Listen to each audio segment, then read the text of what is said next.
Heidi-ho, kids. I am on my way home now. It is dark. Yes, it is night. I've been in the Bay Area all day today. I get to go back to the Bay Area all day tomorrow. Good times are had by all. I don't really, I don't mind it. I get paid. I like getting paid. I get paid to do it. I get paid for my time down there. I get paid for my time back. I get paid for my time while I'm there. That's how money's made, kids. You gotta show up for work, unless you're an auditor. Anyway. That was a little low. Hashtag not all.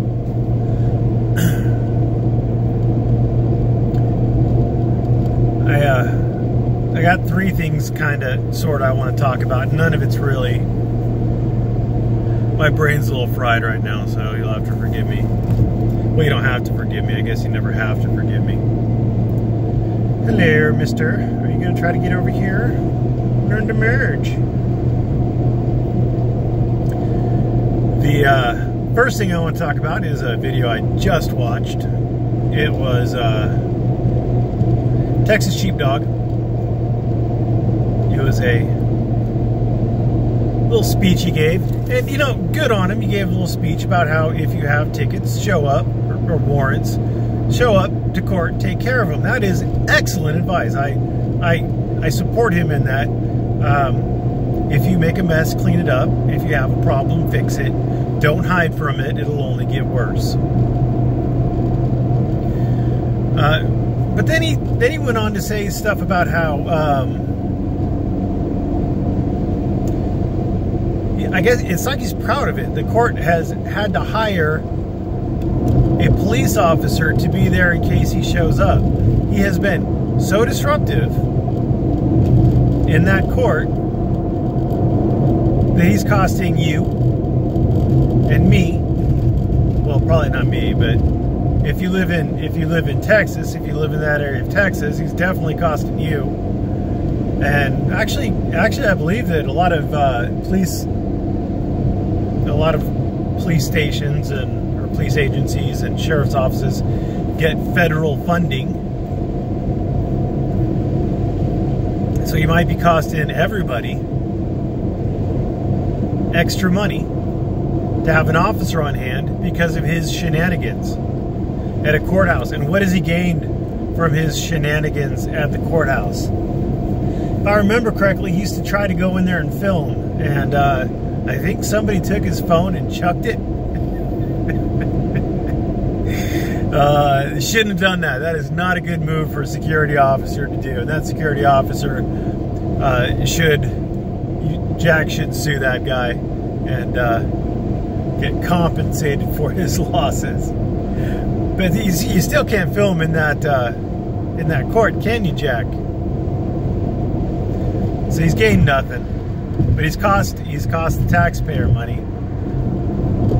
Jack also thinks that this cop is directly for him. I would love to know what led him to that conclusion. There's a bunch of just amazing reasoning going on in this community. But Jack thinks that he's enemy number one. He's public enemy number one with his misdemeanors. You're amazing, Jack. Nice ego you got there, buddy. I doubt seriously that he's public enemy number one. Do they talk about him? Do they announce his presence there? Probably. They probably want people to be aware because he does shenanigans. He's a shenaniganizer. He likes them shenanigans. Say it again, Farva. No.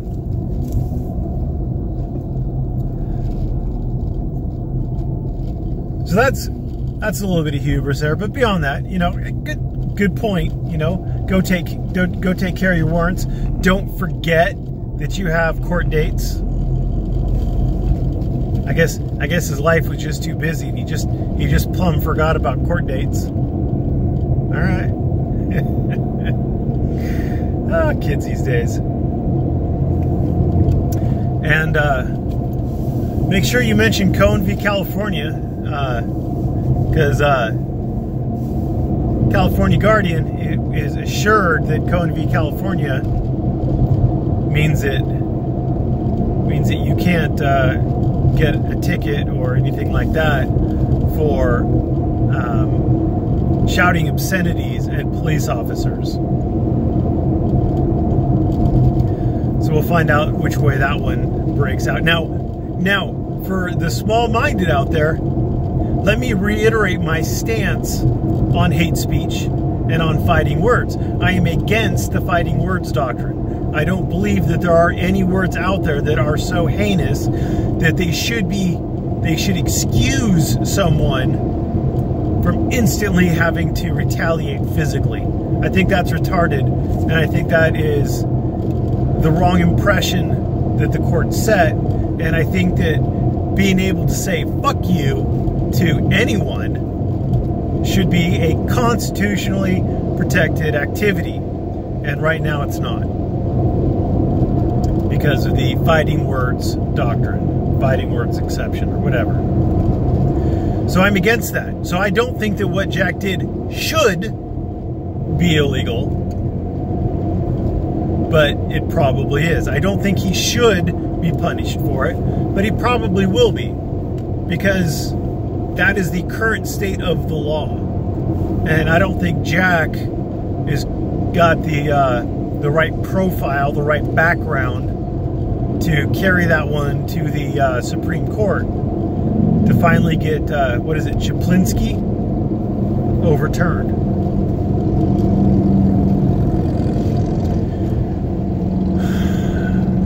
The final thing I want to talk about, I think it's the final thing, or was that the first thing? No, not the final thing. The second thing I want to talk about is the shenanigans that California Guardian did going to someone's private residence because he had information that packages from a hijacked GoFundMe account were being sent there.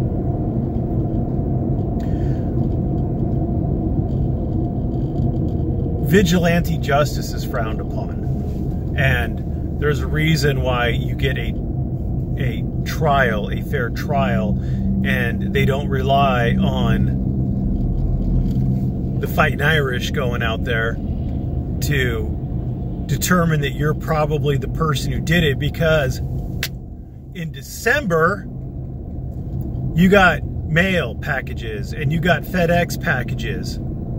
Holy shit snacks, Batman. Who in December doesn't?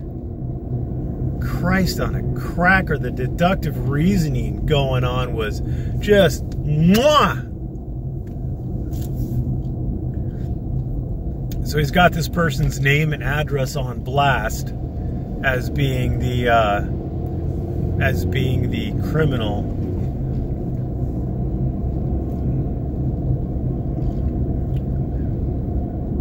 I would bet that there is action that they could probably take. Maybe criminal, but probably civil. Because, yeah, I mean, I know you think that it was bulletproof reasoning, but imagine if it was an auditor. Think about if that was an auditor's house. How quickly you would jump to their defense.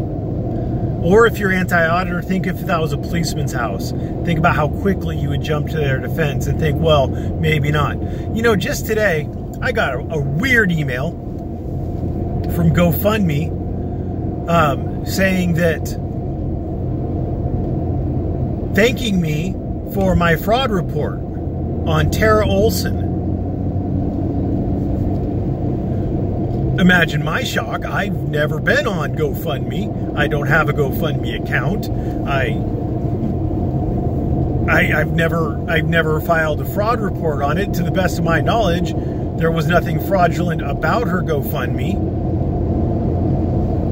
I honestly never really looked into it. I didn't care about it. I still don't care about it. But imagine my shock.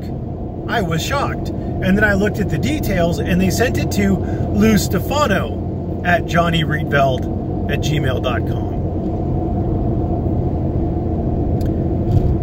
Now, Lou's not the brightest boy in the world, but things that make you go, and I'm sitting over here going, why the hell would somebody, I don't know if it was Lou, see, unlike the Fighting Irish, I'm not going to jump to conclusions on that, but why would somebody do that? First of all, if you're reporting a dead woman's GoFundMe as fraud, I mean, you're a real asshat.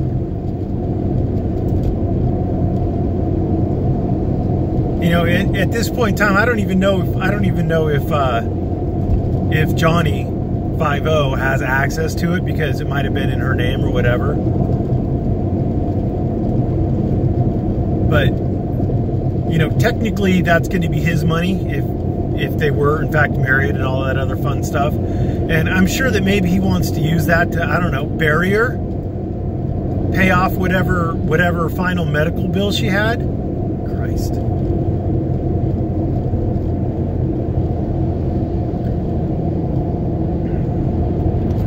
I can't believe some of the nonsense that goes on in this community. And you know what? If you're going to report it, just be a man and report it under your own name. Why you got to report it under mine? I don't think I've ever said a bad word about Tara Olson. And I've said very few things negative about Johnny 50. He's been quiet for a long time, and I don't pick on people who are quiet. And the very last thing is kind of related to that. I continually am asked, you know, I don't understand you. Are you for auditors or are you against them? And that life never has simple questions, and I can't give you a simple answer to that. I am all for free speech, but I am also all for people not being asshats, and I am all for people not committing other associated crimes like trespass and disturbing the peace and all that other kind of fun stuff. Breaching the peace, however you want to phrase it.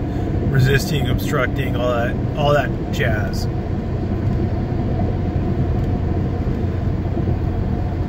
So when an auditor is where that auditor is legally allowed to be and is not being a jerk, then I'm all for that auditor. And I'm all for that auditor's freedom of speech. And if that auditor is where he's allowed to be and being an asshole, I'm still all for that auditor's freedom of speech. But, you know, I disapprove of that auditor being an asshole. I support his right to say it, but I don't like what he's saying.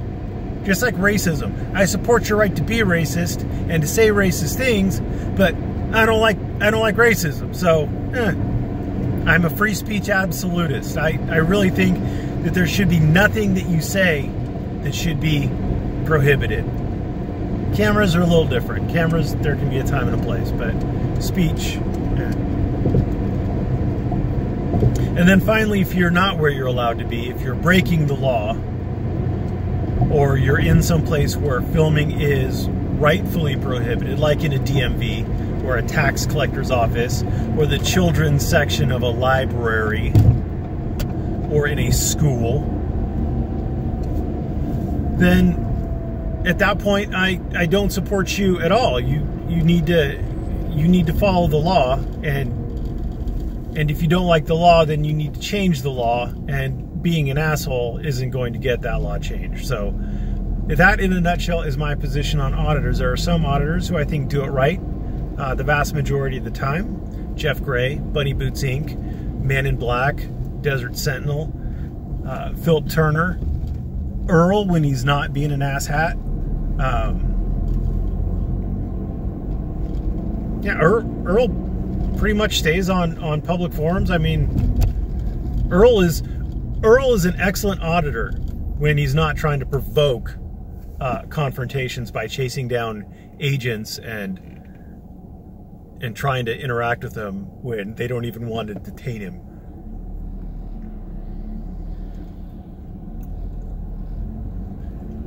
And then there's some auditors who are just never good. And you know, the California auditors, you might wonder why I very rarely pick on the California auditors. It is again,